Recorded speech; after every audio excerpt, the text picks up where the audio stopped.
Hi అండి. Welcome to our channel. ఈరోజు మన ఛానల్‌లో కరివేపాకు నిలవ పచ్చడి ఇంట్లోనే ఈజీగా ఎలా తయారు చేసుకోవాలో ఈ వీడియోలో అయితే ఒకసారి చూసేద్దాం.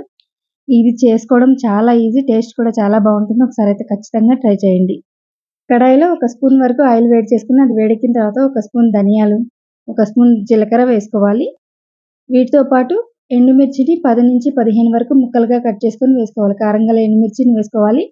ఎండుమిర్చి మరీ మాడే వరకు కాకుండా జస్ట్ దోరగా వేయించుకోవాలి. ఇప్పుడు దీనిలో 100 గ్రాముల వరకు కరివేపాకుని వేసుకోవాలి.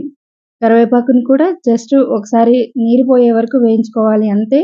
మరీ పొడి పొడిగా వేయించనక్కర్లేదు. జస్ట్ ఇలా వేయించుకున్న తర్వాత దీన్ని ఒక ప్లేట్‌లోకి తీసుకొని పూర్తిగా చల్లారనివ్వాలి. మిక్సీ జార్‌లో మనం వేయించుకున్న కరివేపాకు, ఎండుమిర్చి, ధనియాలు, జీలకర్ర వీటన్నిటిని వేసుకొని ఒకసారంతా కోర్సులా గ్రైండ్ చేసుకొని ఇప్పుడు దీనిలో 1.5 స్పూన్ వరకు కల్లుప్పు వేసుకోవాలి. అలాగే 4 రెబ్బలు వెల్లుల్లి వేసుకోవాలి. చిన్న నిమ్మకాయ సైజంత చింతపండును కూడా వేసుకొని మరొకసారి గ్రైండ్ చేసుకోవాలి. చూస్తుంటే ఇక్కడ గట్టిగా అనిపిస్తుంది కదా!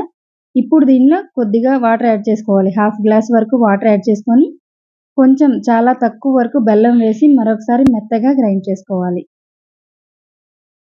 ఇలా గ్రైండ్ చేసుకున్న ఈ పచ్చడిని తాలింపు అయితే వేసుకుందాం.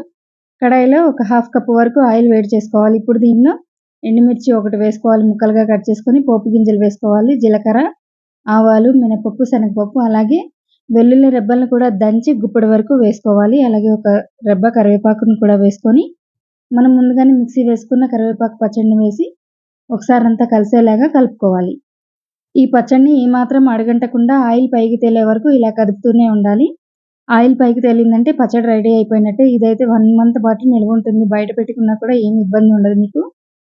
ఒకసారైతే తప్పకుండా ట్రై చేయండి. మా మరిన్ని టేస్టీ రెసిపీస్ కోసం please subscribe to my channel. ఇది అన్నంలోకి, దోసల్లోకి చాలా బావుంటుంది.